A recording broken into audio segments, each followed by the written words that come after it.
इस कार्यक्रम के पुण्यार्जक हैं श्री विनोद काला, श्रीमती किरण काला। सफेद डिटर्जेंट, मेरी चॉइस मेरा सफेद। स्पार्कल, कड़ी चिकनाई हटाए, बदबू दूर करे। चैंपियन ब्लू, रंग हीरो, दाग zero. Shantinath detergent private limited, Kolkata. नेता शंका समाधान भानो एक प्रवर्तक, जन जन के संत प्रखर वक्ता, बोले परम पूज मुनि श्री प्रमाण सागर जी महाराज की जय जय जय। मुनिवर श्री निर्वेक सागर जी, संधान सागर जी महाराज की।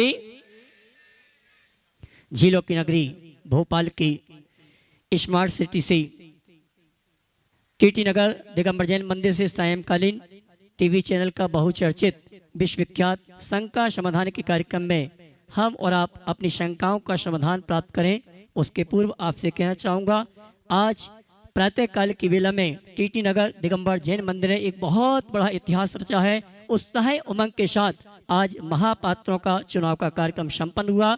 हम कुछ ही समय पश्चात उनका परिचय आपके सामने रखेंगे। उसके पूर्व आइए चलते हैं पारस चैनल, जिनवाणी चैनल, आदिनाथ चैनल और प्रमाणिक ऐप के माध्यम से जिस कार्यक्रम को घर में बैठ के देख को सुन रहे हैं, उन सभी का और यहाँ पर उपस्थित समस्त श्रावक श्राविकाओं का टीटी नगर दिगंबर जैन मंदिर और पंचकर्म प्रतिष्ठा महामहोत्सव कमेटी भोपाल हार्दिक अभिनंदन स्वागत करता है।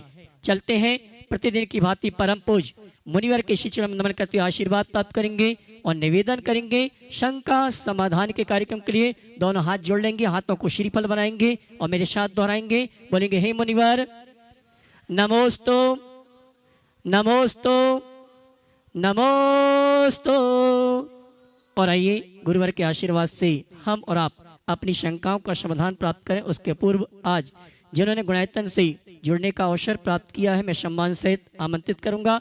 वे आएंगे, परम पूज मुनिवर के स्त्री चरण नमन करते आशीर्वाद प्राप्त करेंगे और गुणायतन परिवार महोत्सव कमेटी सम्मान का कार्यक्रम संपन्न करेंगे। निर्माण सारथी के रूप में बैरागढ़ निवासी श्रीमान जिनेन्द्र कुमार जी, प्रकाश जी, संगीता जी, पुलक जी, इन्होंने गुणायतन में निर्माण सारथी के रूप में जुड़ने का अवसर प्राप्त किया। मैं सम्मान सहित आमंत्रित करूंगा। वे आए, पूरे परिवार के साथ परम पूज मुनिवर के शिष्यों में नमन करते आशीर्वाद प्राप्त करेंगे और इनके सम्मान के लिए मैं आवाज दूंगा हमारे गुणायतन परिवार से श्रीमान रवि जी मड़वैया और इंदौर से हमारे बीच गुणायतन के श्रोमणी संरक्षक भाई आकाश जी और डाली जी आएंगे। हमारे सम्मानी जिनेन्द्र कुमार जी परिवार का गुणायतन परिवार की ओर से सम्मान का कार्यक्रम संपन्न करेंगे और मैं चाहूंगा आप इनके भावों की अनुमोदना के लिए जोरदार ताली बजा के इनका सम्मान करें। आइए रवि जी मड़वैया और आकाश जी डाली जी, जो कि गुणायतन के श्रोमणी संरक्षक हैं, हमारे सम्मानी बैरागढ़ निवासी, जिन्होंने निर्माण सारथी के रूप में जुड़ने का अवसर प्राप्त किया है। आकाश मेमेंटो। और आइए हम और आप शंका समाधान अपनी शंकाओं का समाधान प्राप्त करें। आगामी 15 फरवरी से 20 फरवरी तक परम पूज मुनिवर के सानिध्य में ऐतिहासिक अद्भुत प्रभावना के साथ 15 तारीख को प्रातःकाल की वेला में घट यात्रा, शोभा यात्रा के माध्यम से, ध्वजारोहण के माध्यम से हम और आप इस 6 दिवसीय महाअनुष्ठान का शुभारंभ करेंगे, जिसमें पाषाण से भगवान, आत्मा से परमात्मा कैसे बनती है, ये संदेश देने वाला पंचकर्म प्रतिष्ठा महामहोत्सव प्रारंभ होगा। आइए हम और आप सभी की ओर से परम पूज मुनिवर संधान सागर जी महाराज से निवेदन करेंगे। शंका समाधान के कार्यक्रम के लिए दोनों हाथ उठा के जयकारा लगाएंगे। बोले परम पूज मुनि श्री प्रमाण सागर जी महाराज की नमोस्तु गुरु। ओम। चलते हैं गुरु चरणों में और आज का ये शंका समाधान का सत्र अपन रविवार ये शुरू करते हैं। प्रथम प्रश्न के लिए मैं आमंत्रित कर रहा हूँ श्रीमती नीलमणि जिनेश जी सिंगई, गुणायतन ट्रस्टी, और उसके बाद में सोनम सुनीता जैन सूची सिमनिया तैयार रहेंगे, गुणायतन ट्रस्टी।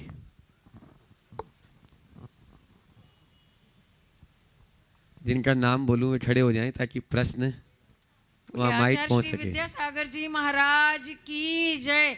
तीनों महाराज जी के चरणों में बारंबार नमोस्तु नमोस्तु नमोस्तु। सभी छुल्लक जी महाराज के जी के चरणों में इक्षामी इक्षामी इक्षामी। महाराज श्री, मोह का घटना बहुत मुश्किल होता है, मोह का छूटना बहुत मुश्किल होता है। बहुत कम लोगों का आखिरी समय में मोह नहीं छूटता। मेरी दादी सागर में आचार्य श्री के साथ में सन 74 से साथ में रही और 30-40 लोगों का पूरा परिवार छोड़ के वो पूरा आचार्य श्री के साथ में रहती थी। हम लोग मिलने जाते थे तो बस 10 मिनट में कहती थी अब जाओ जल्दी यहाँ से जाओ। तो ऐसा उनका मोह छूट गया था पूरे परिवार से। इतने जल्दी मोह कैसे छूटा ये महाराज जी, ऐसा उनका क्या पुण्य था? जो भी हो, मैं जानता हूँ बहुत पूरे 4 महीना रहती थी वो। जी जी महाराज जी। और बड़ी भद्र परिणामी थी। मैं तो ये मानता हूँ कि जिनको अंदर का ज्ञान होता है उन्हें सब कुछ छूट जाता है। आहार जी में उनका बिल्कुल मुझे ध्यान है। जी आशीर्वाद। चलिए नमस्ते महाराज जी। सोनम सुनीता जैन सूची सिमनिया गुणायतन ट्रस्टी और उसके बाद में मयंक जैन इंदौर तैयार रहे। नमोस्तु महाराज जी। सभी मुनि महाराज जियों के चरणों में नमोस्तु। सभी क्षुल्लक महाराज जियों के चरणों में इच्छामी। गुरुदेव, जिंदगी जख्मों से भरी है, वक्त को मलहम कैसे बनाएं? जिंदगी आसान नहीं है, इसे आसान कैसे बनाएं? कृपया शंका का समाधान कीजिए। जिंदगी जख्मों से भरी है, वक्त को मरहम कैसे बनाए? जिंदगी आसान नहीं है, इसे आसान कैसे बनाए? बस मैं इतना कहूँ, एक बात मन में बिठाल दो कि हर जख्म का इलाज वक्त के पास है और वक्त ही मरहम है। वक्त ऐसा मरहम है जो हर घाव को भर देता है। थोड़ा धैर्य आ जाए तो वक्त मरहम बनेगा और ज़िंदगी उसी पल आसान हो जाएगी जब हम अपने जीवन में सहजता को आत्मसात कर लेंगे, कुछ चीज़ों को नज़रअंदाज करेंगे और कुछ चीज़ों को बर्दाश्त करेंगे। मयंक जी जैन इंदौर जो साधु वैयावृत्ति में हमेशा अग्रणी रहते हैं और उसके बाद में तैयार रहेंगे महिला मंडल माइक पहुंचाओ भाई। नयापुरा, महिला मंडल नयापुरा कोलार रोड भोपाल अपने निवेदन के साथ प्रश्न करेंगे। नमस्ते महाराज जी। मेरा प्रश्न यह है, हम जैसे स्टूडेंट्स हैं तो हम अनेक लक्ष्य सेट करते हैं, आज हम ऐसा करेंगे, फ्यूचर में हम ऐसा करेंगे, लेकिन वो जो लक्ष्य सेट किया है वो हमारे लिए मतलब कैसा परिणाम देगा वो हम कैसे जाने कि हमें फ्यूचर में कोई दिक्कत ना हो? देखो, दो तरह से जीवन में प्रसंग आते हैं और दो तरह के लक्ष्य होते हैं। एक विद्यार्थी का पहला लक्ष्य उसकी पढ़ाई और कैरियर से जुड़ा होता है, उसे उस दिशा में आगे बढ़ना चाहिए।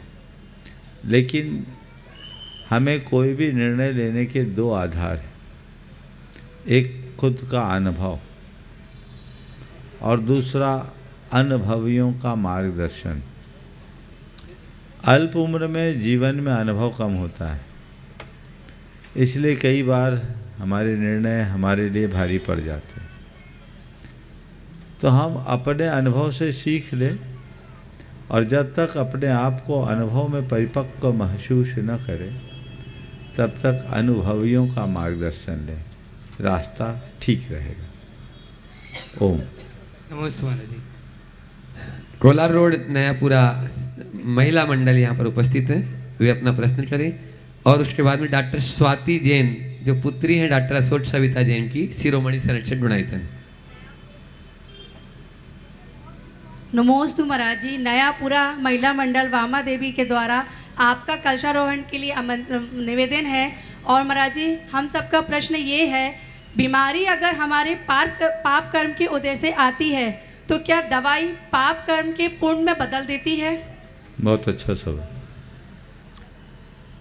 देखिए, बात सही है कि बीमारी पाप के कारण होती है और स्वास्थ्य पुण्य से मिलता है। अब दवाई की क्या भूमिका है समझिए। बीमारी पाप कर्म से आई, ये पाप कर्म कैसे आए? हमारे शरीर में जब कोई विषाक्त पदार्थ जाता है या कोई ऐसा तत्व जाता है जो हमारी प्रकृति के विरुद्ध है तो उससे हमारे शरीर के रसायन बदल जाते हैं। शरीर के रसायन बदलने से हमारे कर्मों के रसायन बदलते हैं और कर्मों के रसायन बदलने से जो पाप अभी उदय में नहीं आना वो पाप भी आ जाता है और बीमारी के रूप में जकड़ लेता है। तो बीमारी पाप के उदय से आई और पाप रसायनों के परिवर्तन से आया, और रसायनों का परिवर्तन बाहरी वातावरण या अखाद्य वस्तुओं का सेवन या अन्य कोई निमित्त से हुआ, है ना।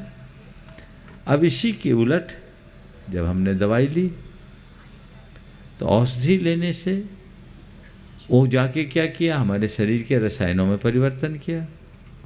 हमने औषधि का सेवन किया, उससे शरीर के रसायनों में परिवर्तन हुआ। शरीर के रसायन जब अनुकूल हुए, कर्म भी हमारे अनुकूल हो गए, कर्मों के रसायनों में परिवर्तन हो गया।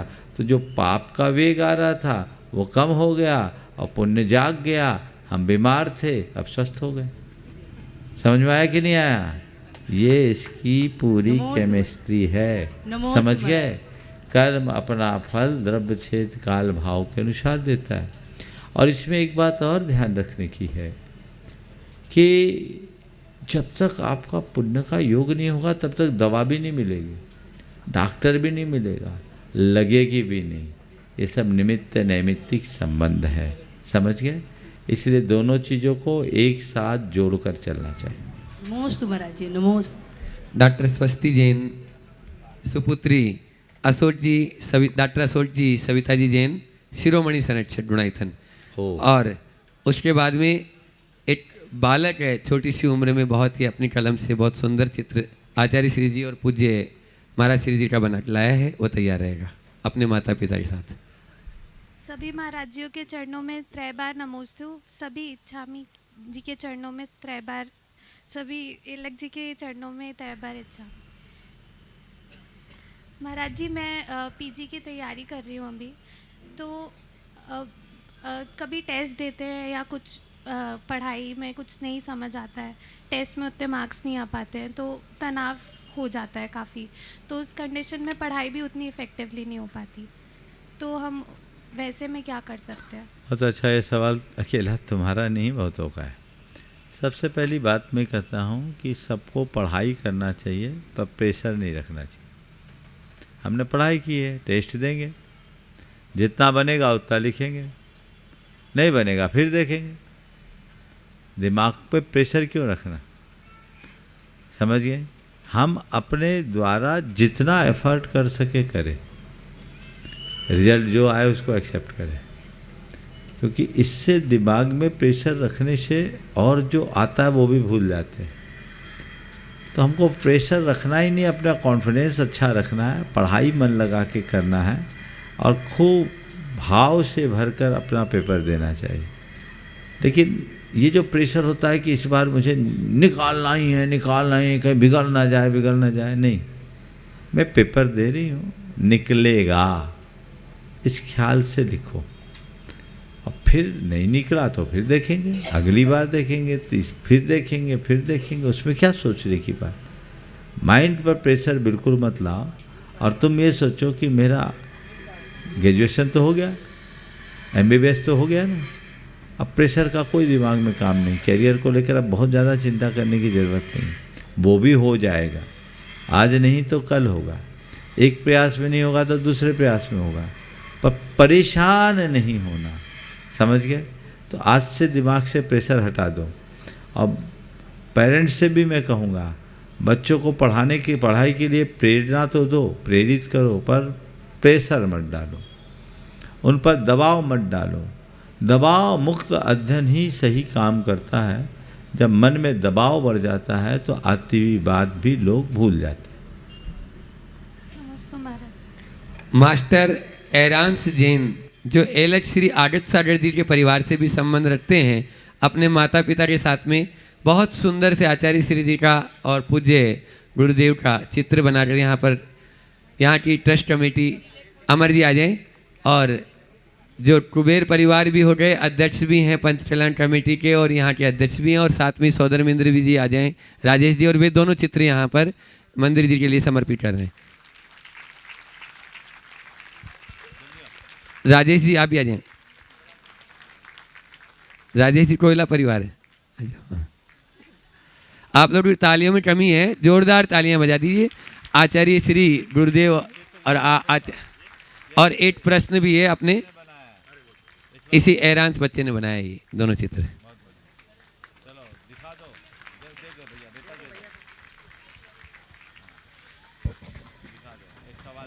और माइक दो, एक प्रश्न कर रहे हैं अपने माता पिता के साथ में। और उसके बाद में अपने बीच में कोलकाता से शिरोमणि संरक्षक अजय कंचन सरावगी जी यहाँ पर उपलब्ध हैं, उपस्थित हैं, वे करेंगे। नमोस्तु महाराज जी। महाराज जी, मेरी एक जिज्ञासा है कि भव्याति भव श्री जी के पंच कल्याणक के पहले हम श्रावकों को क्या और कैसी तैयारी करना चाहिए कि हम अपना जीवन को सुखमय बना सकें? बहुत सुंदर। भगवान के पहले तो मैं चाहूँगा एक बार इस बच्चे का जोरदार जोरदार करतल ध्वनि से स्वागत करें। छोटा सा बच्चा, बहुत अच्छी प्रतिभा रखता है। और ये इसी तरह, हाँ बच्चे का करो करो करो, हाँ थोड़ा सामने से हट के, हाँ बहुत सुंदर, बस ठीक है, हाँ ठीक, हाँ कर दो, करो जल्दी करो, जल्दी, हाँ बस चलिए। ओम, मुझे उत्तर देने दो, इधर आ जाओ।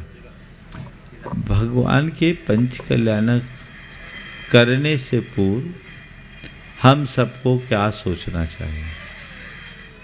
बस सबसे पहले अपनी भाव दशा ठीक करनी चाहिए, भाव दशा बनाना चाहिए कि हम पंच कल्याणक नहीं कर रहे, आत्मा से परमात्मा होने का मार्ग प्रशस्त कर रहे हैं।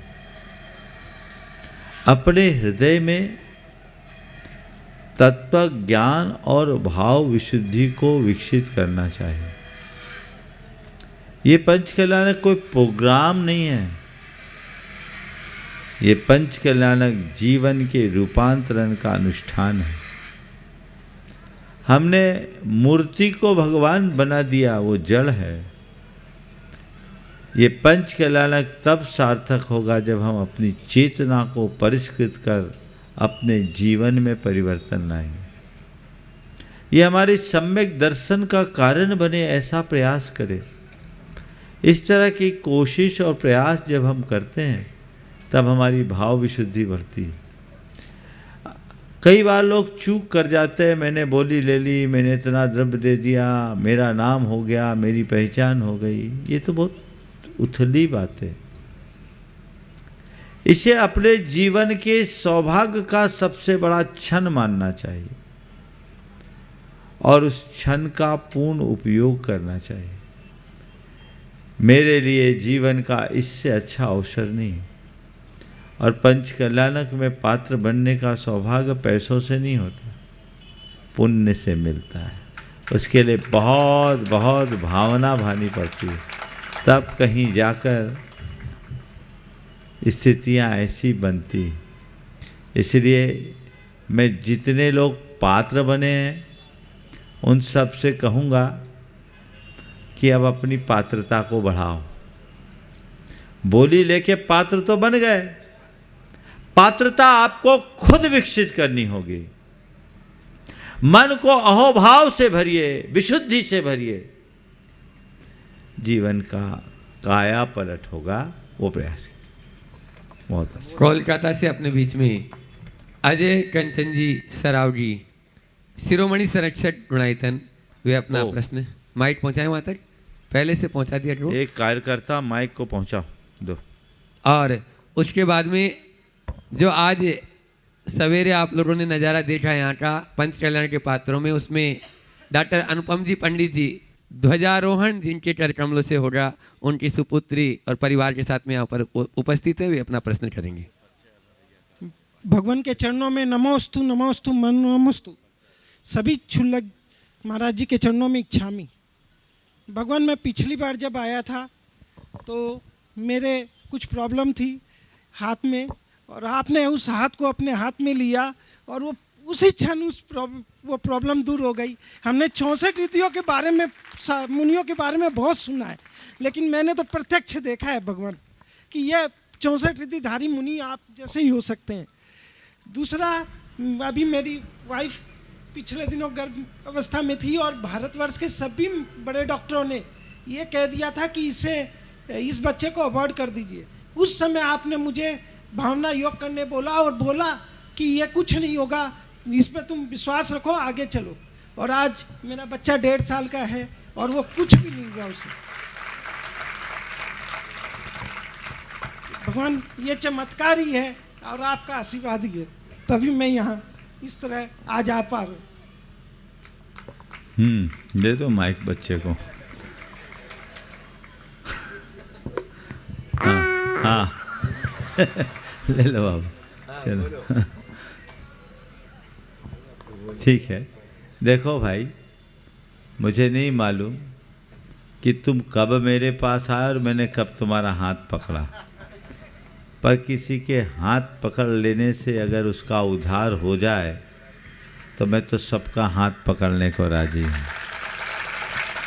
और मैं इतना दावे के साथ कहता हूँ,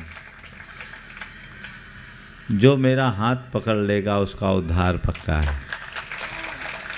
मैं चाहता हूँ आप लोग हाथ पकड़ो, लेकिन आप लोग भाग जाते हो। जीवन में एक लक्ष्य रखो, गुरु का हाथ पकड़ने का, गुरु की छाया में रहने का, गुरु के पीछे चलने का। उद्धार तो केवल तभी और तभी होगा। जहाँ तक दूसरा सवाल है, ये भी एक उदाहरण है। ऐसे सैकड़ों प्रसंग आए हैं जिनको डॉक्टरों ने कह दिया हार्ट बीट नहीं है, बच्चा डेवलप नहीं है, ये नहीं है, वो नहीं है, 25 रकम की बातें डॉक्टर बता देते हैं और कहते हैं इसको गिरवा दो। लेकिन जिन ने भावना योग विशुद्धि के साथ किया, वो सब बच्चे आज बहुत सलामती से जीवन जी रहे हैं। इसलिए मैं सभी से कहूँगा, भावना योग कीजिए और गर्भाधान के पहले से भावना योग कीजिए। अभी पंचकल्याणक के दौरान इस विषय पर विशेष चर्चा होगी। संतानोत्पत्ति की प्रक्रिया एक साधना है, क्रिया नहीं। उसे समझ करके लोग करें तो इस तरह की कोई दुर्घटना कभी नहीं होगी और जीवन का पथ प्रशस्त होगा। बहुत बहुत आशीर्वाद। आज एक और उदाहरण दिन में भी आया था, राजेंद्र सेन करके, और पूज्य श्री के आशीर्वाद से वह आधा घंटे तक, यानी इसकी पूरी स्टोरी है, बाद में सुनाएंगे कभी, लेकिन आज भी वह बहुत अच्छे से यानी जीवित है। बहुत बड़ा एक्सीडेंट हुआ था, लेकिन आज वह बहुत अच्छे और फूट फूट के रोने लगा गुरु चरणों में आके। इस प्रकार के अनेक उदाहरण इनके आशीर्वाद से, बहुत सारे संस्मरण हैं जो इन गुरुवर के आशीर्वाद से। ज़्यादा महिमा मंडित मत कीजिए, नहीं तो मुझे चलना मुश्किल हो जाएगा। उसके बाद में मैं आवाज़ दे रहा हूँ, डॉक्टर लक्ष्मी तो सबके पास होती है, लेकिन कुछ ही लोग उसका सही उपयोग कर पाते हैं। और आज डॉक्टर अनुपम जी ने, डॉक्टर नहीं है, पंडित हैं, पंडित अनुपम जी ने वही किया। सरस्वती और दोनों उनके पास में है। पूरे परिवार के साथ में जोरदार ताली बजा दीजिए। और इसके बाद में अन्य जो प्रमुख पात्र और सारे पात्रों को हमारे भैया जी यहाँ पर बुलाएंगे और गुरुवर से आशीर्वाद दिलाएंगे। वो तैयार रहेंगे। हाँ, पंडित अनुपम जी जैन अपना प्रश्न करें। पंडित अनुपम नहीं है, ये अनुपम पंडित जैन है। हाँ चलो, हाँ चलो, बहुत बढ़िया। नमोस्तु महाराज जी। आजकल धार्मिक होना और धार्मिक क्रियाओं में को करने में डिफरेंस है। और जो लोग एक धार्मिक क्रियाएं में बहुत इन्वॉल्व रहते हैं और एक उस टाइप का लाइफस्टाइल को फॉलो करते हैं, तो वो बहुत जल्दी नज़र में आ जाते हैं और सोसाइटी उनको बहुत अप्रिशिएट भी जल्दी करती है। बट जो लोग धार्मिक होते हैं और उसको मन से फॉलो करते हैं, बट मे बी उन क्रियाओं में इतना इन्वॉल्व नहीं रहते हैं, उनको थोड़ा नहीं जल्दी नोटिस किया जाता है। तो इस चीज़ की वजह से जो यंगस्टर्स हैं या फिर मेरी जनरेशन के जो और लोग हैं, वो इससे थोड़ा और दूर हो रहे हैं या फिर इसको बैकवर्ड या थोड़ा रिग्रेसिव चीज़ होने की नज़रों से देखते हैं। बहुत सुंदर। तो इसमें बैलेंस कैसे हम बना सकते हैं और कौन सी चीज़ सही है? पहले तो मैं चाहूँगा एक बार इस परिवार का जोरदार अभिनंदन करें। ये पंडित रतन चंद जी का परिवार है और ये बहुत अच्छी बात है। पंडित जी अपने बच्चों को पढ़ा लिखा के पंडित तो नहीं बनाए, ऑफिसर बनाए, पर बच्चों ने अपने नाम के आगे पंडित लगा के पंडित परंपरा को प्रवर्तित रखा है। बहुत अच्छी बात। और इस परिवार का इसलिए भी अभिनंदन कीजिए कि अपने द्रव्य से अपनी भूमि पर, जो बड़ी कीमती भूमि, संपूर्ण जिनालय का निर्माण पंडित जी की भावना से इनने किया है। 4 साल पहले जब हम आए थे तब उसका शिलान्यास हुआ। आज उसकी प्रतिष्ठा का सुयोग है और उन्होंने उन्हीं का अनुकरण करते हुए आज ध्वजारोहण करने का सौभाग्य प्राप्त किया है। बहुत उत्तम बात है। अब जो तुम्हारा सवाल है उस सवाल के संदर्भ में मैं एक बात कहूँगा। आजकल एक बात चलती है, जो दिखता है सो बिकता है, कहा जाता है ना। तो ये कंज्यूमरिज्म का दौर है। आप अंदर क्या हो किसको क्या पता है। हम तो वही अनुमान लगाएंगे जो बाहर दिखेगा। तो यूथ्स को इसमें कोई एतराज़ नहीं करना चाहिए, बल्कि प्रेरणा लेना चाहिए। धार्मिक क्रियाएं करेंगे तो पता लगेगा धर्म है। आपके जेब में धन होगा तभी तो धनी माने जाओगे। धन तो अपार है पर दिख रहे हो फटेहाल, तो लोग फटीचर मानेंगे, धनी कहाँ मानेंगे। तो ऐसी धर्म की क्रिया करोगे तभी लोग आपको धार्मिक समझ पाएंगे। आप अकेले में अंदर से कितने भी अच्छे हो कौन जानता है। तो मैं जो लोग धर्म की क्रिया करते उनकी सराहना करता हूँ, और जो धर्म की क्रिया अपनी अवस्था अनुसार नहीं भी कर पाते पर अंदर से धर्मी है उनकी भी मैं सराहना करता हूँ। पर मैं उनसे कहता हूँ कि ऐसे लोगों को देखकर हताश होने की जगह प्रेरणा ले कि बेहतर हो मैं धर्म को जब अपना इष्ट मानता हूँ तो धार्मिक क्रियाएं भी अच्छे से करूँ। क्रियाएं बुरी चीज़ तो नहीं। हाँ, हो सकता है कि तथाकथित बहुत से धार्मिक लोग जो धार्मिक के रूप में अपनी एक पहचान तो बना लेते हैं पर अधर्मी होते हैं। मुझे उन्हें देखकर धर्म से दूर नहीं होना, उनके अधर्म से बचना है कि अब मैं अगर धर्म करूँगा तो ऐसा मुझे नहीं करना। हम जब कभी भी कोई कदम उठाएं तो पॉजिटिव एंगल से देखें, नेगेटिव नहीं। हर जगह अच्छाई और बुराई दोनों पलती है। मैं अक्सर बोलता हूँ, अभी 3 दिन पहले प्रवचन में मेरा यही विषय था, धार्मिक होना अलग है और धर्मी होना अलग बात है। जो धार्मिक है वो धर्मी हो और जो धर्मी है वो धार्मिक बने, संतुलन अपने आप बने। ठीक है, अब भैया जी, और ये फिर प्रश्नों की श्रृंखला इसी प्रकार आगे और चलती रहेगी, लेकिन बीच में थोड़ा सा पात्रों बस नाम और परिचय। हेलो। जीवन को रूपांतरित करने वाला पंचकार्य प्रतिष्ठा महामहोत्सव आगामी 15 फरवरी से 20 फरवरी तक परम पूज्य मुनिवर के सानिध्य में प्रारंभ होगा। और वो सौभाग्यशाली परिवार हैं जिन्होंने आज महापात्र बन के इस अनुष्ठान में सम्मिलित होने का सौभाग्य प्राप्त किया है। सर्वप्रथम मैं निवेदन करना कहूँ, जिनके नाम घोषित किए जाएंगे अपने स्थान में खड़े होकर गुरुवर का आशीर्वाद प्राप्त करेंगे और कैमरामैन उनको कवर करेंगे। आइए, भगवान के माता पिता महाराजा नावीराय मरुदेवी बनने का सौभाग्य प्राप्त किया है श्रीमती राजेश्वरी जी, श्रीमान ऋषभ जी जैन, प्रगति पेट्रोल पंप। जोरदार ताली बजाकर इस परिवार का सम्मान करें। और आइए, इसी क्रम में मैं आमंत्रित करूंगा जिन्हें जिनालय में मूल नायक महावीर भगवान की प्रतिमा के साथ वेदी निर्माण करने का सौभाग्य प्राप्त हुआ है। सौधर्मिंद बने हैं ये दोनों, और इनके माता पिता राजा श्रेयांश बने हैं और इनके जीजा जी और बहन मुख्य 8 इंद्र हैं, उसमें 1 इंद्र का पद प्राप्त किया है। जोरदार ताली बजाकर सम्मान करें। आकाश जी डाली जी साथ में जावे, श्रीमती शारिका जी, राजेश जी, श्रीमान सुरेश जी, सुलोचना जी, संजय जी, ये 3 महापात्र के रूप में इस अनुष्ठान में सम्मिलित हो रहे हैं। और केवला परिवार कटनी आज तो पंचकार्य चालू हो चुका है, वहां पर उत्तम भैया ने ध्वजारोहण किया और दोनों बेटों को कुबेर और सौधर्मिंद बनाया और दोनों बिटियों को और दामाद को राजा श्रेयांश, राजा सोम बनाने का सौभाग्य दिया। तालियां तो बजाइए आप। और पूरा मंदिर बनवाने का अवसर गुरुवर ने दिया। और मैं राजेश भाई से कहना चाहूंगा, वेदी बन चुकी है, भगवान विराज बना चुके हैं, लेकिन शिखर अभी नहीं बना है, मंदिर पूरा नहीं हुआ तुम्हारा। आइए चलते हैं। और कुबेर के रूप में इस अनुष्ठान में सम्मिलित होने का सौभाग्य प्राप्त कर रहे हैं जिन्होंने पूरा जीवन अपना इस जिनालय के लिए समर्पित किया है। हमारे इस महोत्सव के अध्यक्ष और मंदिर कमेटी के अध्यक्ष श्रीमान अमर जी, माया जी, भोपाल, ताली बजाकर इनका सम्मान करें। और साथ में बेटे बहू दोनों जावे, अर्पित जी, प्राची जी, सभी आ जावे। और भाई अनिल जी, ये सभी आएंगे, परम पूज्य मुनिवर के श्री चरण नमन करते आशीर्वाद प्राप्त करेंगे। और मैं उस परिवार को एक बार पुनः आमंत्रित करूंगा जिस परिवार ने यहाँ के पंचकणक में अपने जिनालय की संपूर्ण प्रतिमा प्रतिष्ठित करवाने का सौभाग्य प्राप्त किया है। और ध्वजारोहण के रूप में इस अनुष्ठान का आगाज करेंगे श्रीमान इंजीनियर अर्चना जी, इंजीनियर अनुपम जी, पंडित जी, परिवार शाहपुर भोपाल। जोरदार ताली बहुत कम बज रही हैं। आप नहीं बन पाए कोई दिक्कत नहीं, लेकिन जो बने हैं उनकी अनुमोदना करेंगे तो कुछ ना कुछ तो आपको मिलेगा।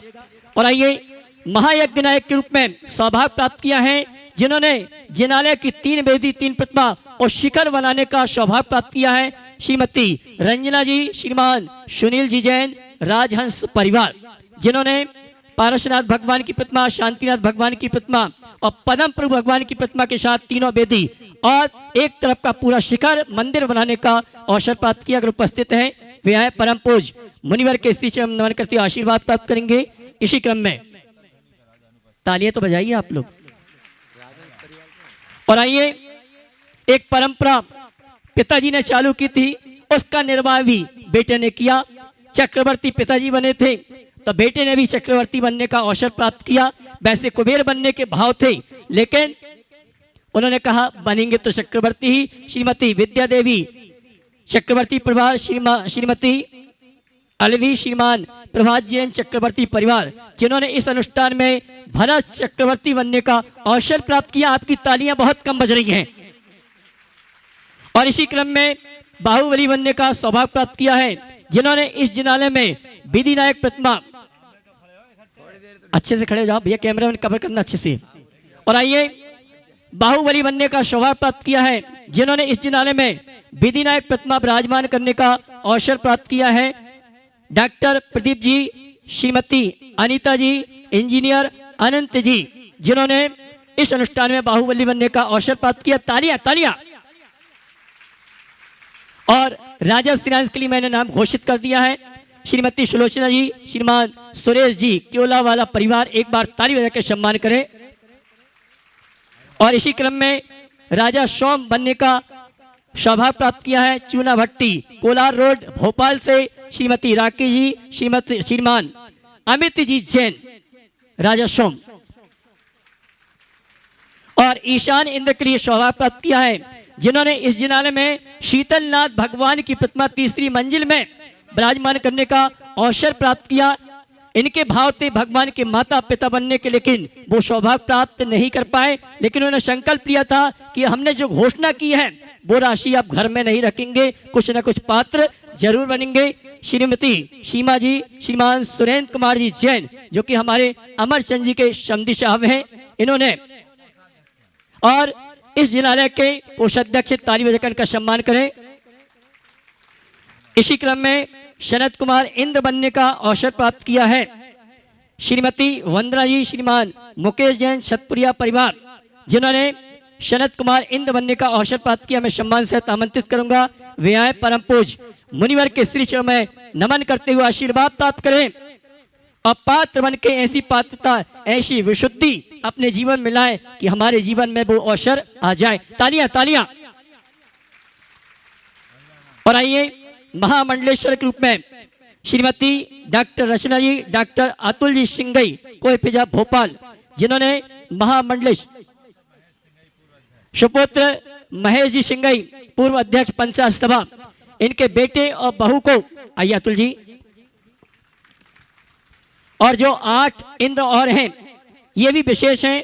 इसमें हमारे पास 4 नाम आ चुके हैं, 6 नाम आ चुके हैं, 2 अभी लाइन में हैं। श्रीमान संजीव जैन, अलंकार देशेश, मालवी नगर, जिन्होंने प्रोफेसर कॉलोनी में 2 प्रतिमा विराजमान करने का सौभाग्य भी प्राप्त किया है, उपस्थित है। और गुणायतन ट्रस्टी भी है, तालियां तो बजनी चाहिए आपकी। और इसी क्रम में हमारे मंदिर कमेटी के पदाधिकारी श्रीमती सुषमा जी, श्रीमान सुनील जी गंगवाल, इन्होंने भी 8 इंद्रों में 1 इंद्र बनने का अवसर प्राप्त किया है। अगला नाम श्रीमान संयम जी, श्रीमान दीपक जी जैन, इंदौर, जो कि हमारे लाला जी के शायद पोते हैं। उन्होंने भी एक इंद्र के लिए अपनी ओर से स्वीकृति प्रदान की है। जोरदार ताली बजाकर उनका सम्मान करें। और श्रीमती रश्मि जैन, श्रीमान पीवी जैन जबलपुर, जो कि हमारे केवला वाले परिवार के बिटिया दामाद हैं। हाँ जी, एक महेंद्र इंद्र का पद बाकी है और 2 हमारे जो 8 इंद्र हैं उसमें 2 इंद्र बाकी हैं जिनके भाव बनते हैं, और 3 महामंडलेश्वर बनना चाहते हैं। कमेटी के पदाधिकारी संपर्क करके आप ये सौभाग्य प्राप्त कर सकते हैं। हाँ, डॉक्टर महेश जी जैन, सुषमा जी बारी वाले, इन्होंने भी महामंत्री, इन्होंने भी एक इंद्र के लिए अपनी ओर से घोषणा की है, ताली बजाकर। और श्रीमान दिनेश जी गोयल, इन्होंने भी 8 इंद्रों में एक इंद्र के लिए स्वीकृति प्रदान की है। बेबी आए परम पूज मुनिवर के श्री चरणों में नमन करते हुए। और इंद्र का कोटा पूरा हो चुका है, महेंद्र इंद्र बाकी हैं, महामंडलेश्वर 3 बाकी हैं जिनके भी भाव बनते हैं। आप कमेटी के पदाधिकारियों से संपर्क करके ये सौभाग्य प्राप्त कर सकते हैं। आइए चलते हैं पुनः शंका समाधान के कार्यक्रम में। हम और आप अपनी शंकाओं का समाधान। श्रीमान दिनेश जी गोयल बेबी आ जाए पूरे परिवार के साथ गुरु वंदना के लिए आशीर्वाद करिए। ये वो टीम है जो टीटी नगर मंदिर के जिनालय के विकास में समर्पित है और इनके भाव थे कि हम महापात्र बन के इस अनुष्ठान में सम्मिलित होने का सौभाग्य प्राप्त करें। तालियां तालियां बजाइए आप। आइए चलते हैं पुनः शंका समाधान के कार्यक्रम में। हम और आप अपनी शंकाओं का समाधान गुरुमुख से प्राप्त करेंगे। आगे मैं आवाज दे रहा हूँ, समय बहुत गति से बढ़ रहा है। अपने बीच में जो महाराज श्री जी के मन में जो विचार आते हैं उनको बहुत साकार करने में बहुत अग्रणी भूमिका निभाते हैं और आप लोग जोरदार तालियों से उनको स्वागत के साथ यहाँ बुलाएंगे। अनुभव सराफ का पूरा परिवार यहाँ माते श्री राजकुमारी जी, अनुभव जी सराफ जी, सपन भैया, डेनी भैया सभी यहाँ पर उपस्थित हैं। जोरदार तालियाँ इस परिवार के लिए। पूज्य महाराज श्री जी कुछ भी कहते हैं हमेशा हाव उनके मुंह पे रहता है। ऐसे राजकुमारी अनुभव सराफ अपना प्रश्न भी करेंगे और हाँ आज राजकुमारी जी सवाल करेगी भैया और उसके बाद में सुप्रिया पिंडरई से अपने बीच में है, वे तैयार रहेंगे। गुरुदेव पूरे परिवार की ओर से नमोस्तु वंदना। आज माँ ही पूछेंगी। गुरुदेव बहुत बहुत नमोस्तु सभी महाराज जियों को नमोस्तु। महाराज जी मैं चाहती हूँ कि मेरा परिवार अभी जैसा है मेरे सामने वैसा ही हमेशा बना रहे, जिससे आपकी और धर्म की प्रशंसा और प्रगति होती रहे, यही मैं चाहती हूँ। इससे बहुत अच्छी बात। हर माँ बाप यही चाहते हैं कि हमारे बाद हमारा परिवार ऐसे ही रहे। पहले तो मैं चाहूँगा एक बार इस परिवार का जोरदार अभिनंदन करें। मधुआ भोपाल का ये परिवार एक ऐसा परिवार है जो घर में ताला लगाकर हमारे पास आता है। पूरे जन बच्चों के साथ ऐसा आने की परंपरा रही है और इनकी प्रेरणा इनकी माताजी रही है। आपने चाहा है कि जैसा आज सब इकट्ठे हैं भविष्य में भी ऐसे ही प्रेम और आत्मीयता के साथ रहें। तो मैं तो इतना ही कहूँगा कि तुम लोग कहीं भी रहो अपनी माँ की उपस्थिति का एहसास करना। जहाँ भाइयों के बीच में माँ और परिवार के बीच में माँ आ जाती है तो ममत्व और प्रेम अपने आप आ जाता है। ये अंदर रखे, उसे कभी भूले नहीं, तो सब चीज़ें अपने आप अच्छी होगी। बहुत बहुत आशीर्वाद। चलो हाँ, अनुभव बोल रहे हो गया। हाँ, सुप्रिया पिंडरई से और उसके बाद में भाजपा जिला मंत्री से यहाँ पर भोपाल प्रसम जैन। सुप्रिया जी हैं। प्रश्न पहले से माइक वहाँ तक पहुँचा दें, अब अगला माइक प्रसम जैन तक पहुँचा दें। सुप्रिया बोले। नमोस्तु महाराज श्री। महाराज श्री मेरा प्रश्न यह है, हे गुरुवर, आप एक टाइम आहार लेते हैं, प्रातः उठ जाना, सुबह का प्रवचन करना, समय पर विहार करना, शंका का समाधान करना, इतना आत्मबल आपके अंदर कहाँ से आता है गुरुदेव? मुझे नहीं मालूम कहाँ से आता, मुझे इतना पता है कि मैं इधर उधर दिमाग नहीं लगाता। आप लोग भी इधर उधर दिमाग लगाना बंद कर दो, आपके पास बल आ जाएगा। चलो नमोस्तु महाराज। प्रसम जैन भाजपा जिला मंत्री भोपाल और शायद इनके परिवार से आज पात्र भी बने ना। हाँ, चक्रवर्ती परिवार। चक्रवर्ती परिवार। और उसके बाद में इंदौर से शिरोमणि संरक्षक आकाश डाली जैन कोयला परिवार तैयार रहेंगे। नमोस्तु गुरुदेव, नमोस्तु।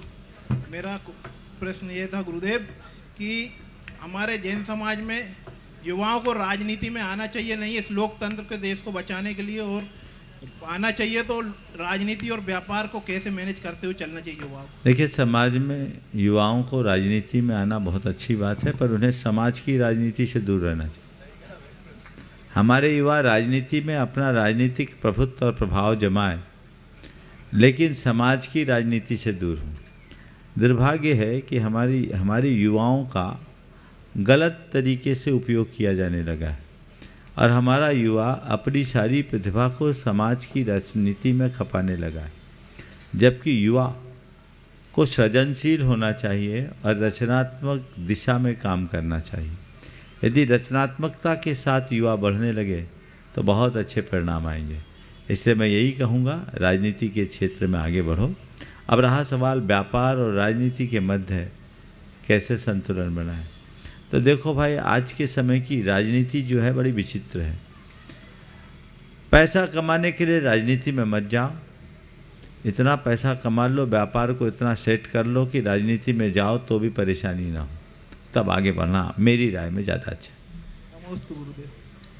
आकाश डॉली जैन कोयला परिवार और साथ में हैं जो आज इस महानुष्ठान के सौधर्मेंद्र बने हैं, राजेश जी, सारिका जी, वे भी कोयला परिवार। और अभी पूज्य निर्यापक मुनि पुंडव सुधा सागर जी महाराज के सानिध्य में टटनी में जो पंच कल्याण हो रहा है उसमें भी प्रमुख पात्रों में इनकी अहम भूमिका रही है। जोरदार तालियों से स्वागत कर दें। और उसके बाद में 1100 क्वार्टर से यहाँ पर उपस्थित हैं सुरेश जी जैन के सुपुत्र मनोज जी जैन के साथ में पूरी टीम।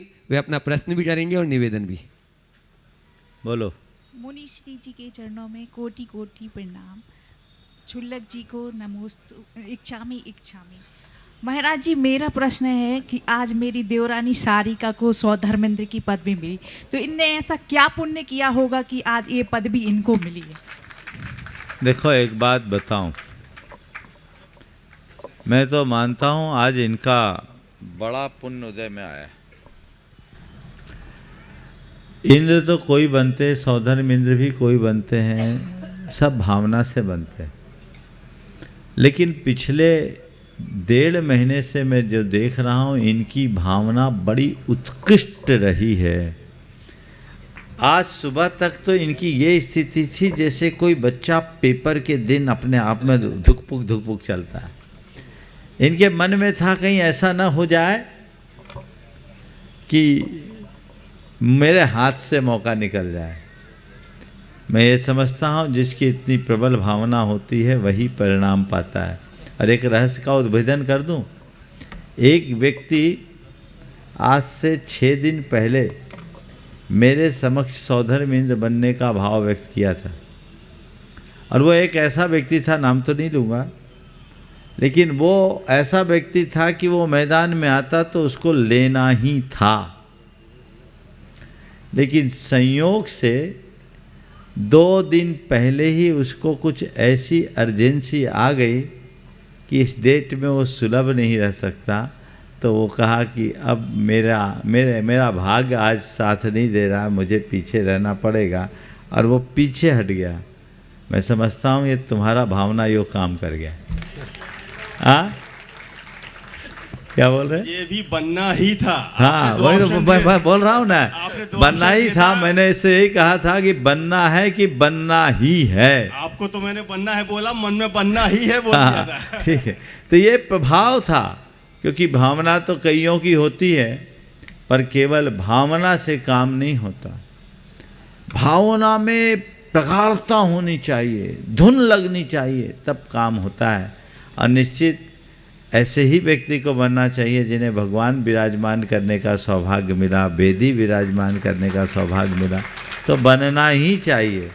तो ये ऐसी ही भावनाएं सबकी हो।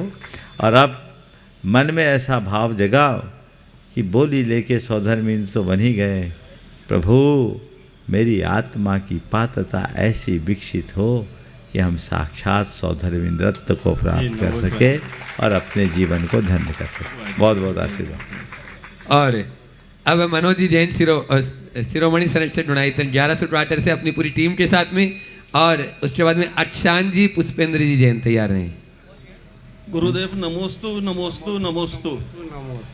हाथ जोड़ के नतमस्तक होके 1100 कोट चलने का पहले तो निवेदन स्वीकार करें। गुरुदेव नमोस्तु नमोस्तु। हाँ सुन लिया, बोलो। 1100 चलना है। सुन लिया, और कुछ बोलना है क्या? गुरुदेव, ये पुरानी जो जिनवाड़ी हो जाती है मंदिर में, उनको कैसे अपने को डिस्पोज ऑफ करना चाहिए? अभी जो आपकी तैयारियों में हमारे यहाँ बहुत सारी जिनवाड़ी निकली, उनका क्या करना चाहिए हम लोगों? बहुत अच्छी बात। पहले तो तुम लोगों के निवेदन पर हमने विचार कर लिया है और यहाँ का काम अभी हो गया। पंचकल्याणक में थोड़ी देर है, तो हमने बीच के समय का थोड़ा उपयोग करना चाहा है और कल प्रातःकाल हम 1100 क्वार्टर तक पहुँच रहे हैं। जय जय गुरुदेव। और अगली सूचना तक, अरे सुनो, अगली सूचना तक 1100 क्वार्टर में ही रहेंगे। अब यहाँ उसके बाद क्या होगा, 15 तारीख से पंचकल्याणक, घबराना नहीं, उसके बहुत पहले हम आ जाएंगे, आपका काम होता रहेगा। और ये लाभ बहुत दिनों से 1100 क्वार्टर के और भी लोग लगे हैं पर पास में हैं, इसलिए कल सुबह का प्रवचन 1100 क्वार्टर में होगा। हम लोग यहाँ से 7:30 बजे हम लोग यहाँ से निकलेंगे और 5-6 किलोमीटर है, पहुँच जाएंगे। 1100 क्वार्टर कल पहुँचेंगे। आगे बचे और भी बहुत सारे लोग लगे हैं। ये बीच के समय का उपयोग है, ये इनका पुण्य है, इनको लाभ मिल रहा है। आपने जो सवाल किया कि हम लोग पुरानी जिनवानी का क्या करें, तो पुरानी जिनवानी को एक जगह संग्रहित करें, धूप दें, और कुछ जगह रिसाइकिल का सिस्टम है। एक दिल्ली में भी है, होटल कंट्री इन के संचालक, पेपर इंडस्ट्री के बहुत बड़े मालिक हैं, वो हमारे पास आए थे गुणायतन में, इसी मंच से उनने घोषणा की थी। गुणायतन कार्यालय से दिल्ली में 2 परिवार हैं, दोनों का कागज़ का बड़ा काम है, उन तक पहुंचा सकते हैं। ऐसा सुना है शायद इंदौर में पंच बालयती भेजने से भी वो लोग वहाँ पंच बालयती इंदौर बाजू में, आप उनसे भी संपर्क कर ले तो वो वहाँ से आपकी जिनवानी को लेके रिसाइकिल के लिए करवा लेते हैं और उससे उस कागज़ का सदुपयोग हो जाता है। आज के समय में यही सबसे अच्छा उपयोग है, यही करना चाहिए। गुरुदेव, कोई किसी ने बताया है कि उनको किसी चीज़ में उनको जला के उनकी राख, वो करने की ज़रूरत नहीं है, जलाना तो तकलीफ दे है ना, वो गला करके उसको वापस कागज़ बना लेते हैं, वो काम में आ जाता है। सरदार जी कुछ बोलना चाहिए। विदिशा विदिशा से ऋषभ जी हैं, वो बोल रहे हैं विदिशा में भी कोई करते हैं, कौन करते हैं? चलिए अभी ऋषभ जी से बात कर लीजिएगा, ये अहिंसा जीवानी वाले हैं और विदिशा में भी कोई करते, मुझे जानकारी नहीं थी, संपर्क कर लीजिए, बाजू में ही। चलिए सरदार जी अपनी बात प्रश्न संक्षेप में रखें और उसके बाद में अच्छान पुष्पेंद्र जी फिर महाराज जी तक पहुँचाएंगे। हाँ गुरुदेव नमोस्तु नमोस्तु नमोस्तु। गुरुदेव, मेरा प्रश्न ये है कि हम लोग क्या करें, मनुष्य प्राणी का आज भी सफल हो और कल भी सफल हो, और हम स्वार्थ से कैसे हटें और परमार्थ से जुड़ जाएं, ऐसा हमें शंका कर। हमारा आज भी सफल हो, कल भी सफल हो, स्वार्थ से छूटे और परमार्थ से जुटे, उसके लिए क्या करें? कुछ न करें, अर्थ का मोह छोड़ दें। अर्थ का मोह छोड़ देंगे तो परमार्थ से जुटेंगे और आज भी सफल होगा, कल भी सफल होगा। चलिए अच्छान पुष्पेंद्र जी जैन और फिर महाराज जी को निवेदन। 2 माइक चालू कर दो। हाँ नमोस्तु गुरुदेव। तो गुरुदेव, मेरा प्रश्न ये है, जब तीर्थंकरों को मोक्ष मिला तो हम इंसानों को किस तरह पता चला कि तीर्थंकरों को मोक्ष मिला है? बहुत सुंदर। देखो, भगवान का पुण्य का बड़ा प्रताप होता है। उनके जीवन में कोई भी घटना घटती है तो 3 लोक में हलचल होती है। और जब माँ के गर्भ में आते हैं तो 3 लोक के देवों के आसन कांपने लगते हैं, इंद्रों के आसन कांपने लगते हैं। प्रकृति में बड़ा परिवर्तन आ जाता है, 3 लोक में हलचल मच जाती है। जैसे गर्भ में आते हैं, जन्म लेते हैं, दीक्षा लेते हैं, उनको केवल ज्ञान होता है, और जब उनको निर्वाण होता है, मोक्ष होता है, तो ये जो हलचल होती है, उस हलचल के साइन से सब समझ जाते हैं कि भगवान को कुछ हुआ है। और जो हुआ उसी के हिसाब से देवता लोग कल्याणक मनाते हैं। और भगवान के मोक्ष कल्याणक में चारों निकाय के देव आते हैं, सब प्रकार के देव आते हैं और देव आकर वहाँ बड़ा उत्सव मनाते हैं। उत्सव मना करके जहाँ भगवान का मोक्ष होता है वहाँ पर वज्र के चिन्ह से भगवान के चरण चिन्ह अंकित करते हैं। उस उत्सव में मनुष्यों को पता लगने पर मनुष्य भी पहुँच जाते हैं, तो उससे मालूम पड़ जाता है कि भगवान को मोक्ष हुआ। समझ गए? चलिए दोनों हाथ जोड़ लें। पूज्य महाराज श्री जी चरणों में निवेदन कि वे तो निसंक हैं, निर्वेद हैं, निर्भीक हैं। उनकी संख्या के माध्यम से हम सबको ज्ञान की गंगा में अवगाहन करने का अवसर प्राप्त हो। इसी भावना के साथ नमोस्तु। मुनिश्री को नमोस्तु करते हुए रत्नश्रवा और कैकसी इन दोनों ने संतानों को जन्म दिया और एक संतान मुनि बन करके मोक्ष चली गई जिसका नाम विभीषण था, और एक वही दूसरी संतान जिसका नाम तो दशानन था, बाद में रावण बन गया, वह मर के नरक चला गया। माता पिता ने दोनों संतानों को शिक्षा दी, संस्कार दिया, सब कुछ दिया, फिर भी दोनों का जो परिवर्तन हुआ, इसमें माता पिता का पुरुषार्थ या उनका उपादान क्या था? क्योंकि आज वर्तमान परिवेश में हम देख रहे हैं कि माता पिता बच्चों को भविष्य को लेके बहुत चिंतित हैं। पहले जब बच्चे बड़े हो जाते थे 18-20 साल के, तब माता पिता सोचते थे अब बच्चे का क्या होगा, क्या भविष्य होना चाहिए, बेटी का क्या होना चाहिए। लेकिन आज बच्चा जन्म लेता है, उसके 2-4 साल में माता पिता इतने टेंशन में आ जाते हैं कि अब बच्चे के भविष्य कैसे अच्छा बने और क्या हम करें। तो वास्तव में माता पिता और बच्चों के भविष्य को लेकर के क्या तालमेल माता पिता बनाए, इसमें बच्चों की एक मानसिकता भी प्रशस्त बनी रहे और माता पिता भी प्रसन्नता के साथ उनके भविष्य का निर्माण कर सकें। कुछ समाधान करें। नमोस्तु। बहुत अच्छा सवाल महाराज जी ने उपस्थित किया है। अभी आपने कहा कि बच्चे के जन्म के 2-3 साल बाद से माँ बाप चिंता करते हैं। मेरे पास 2-4 प्रकरण तो ऐसा है कि बच्चे के जन्म के पहले से ही चिंता शुरू हो गई। ये बड़ी विचित्रता है। जहाँ तक सवाल है एक माँ की अलग अलग संतानों की परिणति का, तो निश्चित विभीषण और रावण एक ही माँ के संतान थे, लेकिन दोनों के परिणाम अलग अलग थे। ऐसा हो सकता है। हम तो एक ऐसे परिवार को जानते हैं जिसमें एक बेटा मुनि है, एक बेटी आयरिका है और 2 भाई ऐसे हैं जिनका 3 बार जिला बदल हो गया, आपराधिक प्रवृत्ति के। तो ये हर जीव की अपनी अलग अलग परिणति होती है और जिसकी जैसी परिणति होती है उसकी प्रवृत्ति भी वैसी बन जाती है। ये बात सही है कि माँ बाप का हमारे जीवन के निर्माण में बहुत महत्वपूर्ण स्थान होता है, लेकिन केवल माँ बाप ही सब कुछ नहीं होते। जीव के खुद के पूर्व के संस्कार भी इसमें कारण बनते हैं और कई बार संस्कार के साथ साथ संगति भी हावी हो जाती है। अच्छे संस्कार से जन्म लेने वाली संतान भी गलत संगति में पड़कर बर्बाद हो जाती है। हमारे शास्त्रीय उदाहरण के अनुसार अंजन चोर जो एक राजकुमार था, कुसंग में पड़ा तो व्यसनी व्यभिचारी और चोर बन गया, लेकिन बस बाद में जब उसकी चेतना जागी तो वही अंजन निरंजन बन गया। बदलाव होते देर नहीं लगती। तो पहली बात तो ऐसी है, ये है कि इस तरह की बातों को लेकर के ये बात कहना कि माँ बाप के संस्कार ही सब कुछ है, ये ठीक नहीं। दूसरी बात, अपने बच्चों के भविष्य को लेकर विचार करना स्वाभाविक है, सोचना चाहिए। बच्चों के भविष्य के प्रति सतर्क रहें, उन्हें सही सीख और मार्गदर्शन दें जिससे बच्चों का भविष्य सुधरे। लेकिन बच्चों के भविष्य को लेकर सशंकित न रहें, चिंता न करें। आजकल लोग सतर्कता कम रखते हैं, शंका ज़्यादा रखते हैं।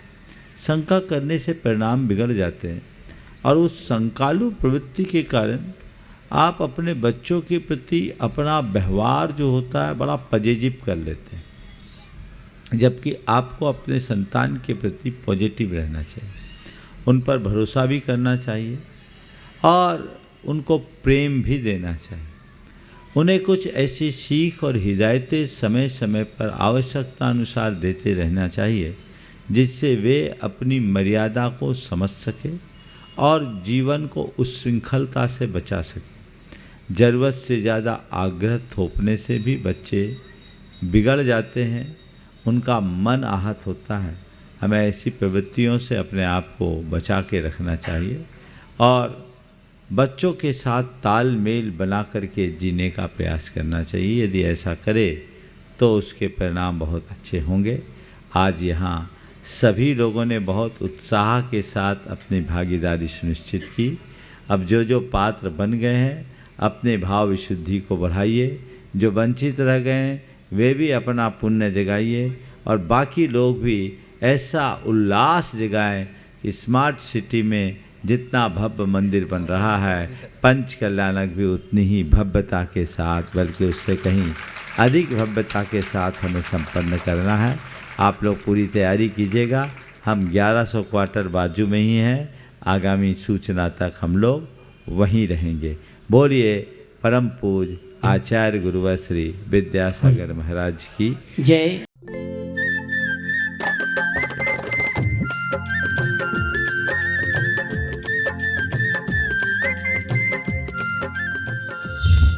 इस कार्यक्रम के पुण्यार्जक हैं श्री विनोद काला, श्रीमती किरण काला।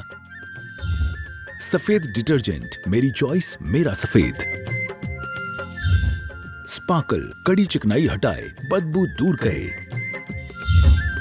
चैंपियन ब्लू, रंग हीरो, दाग zero. Shantinath detergent private limited, Kolkata.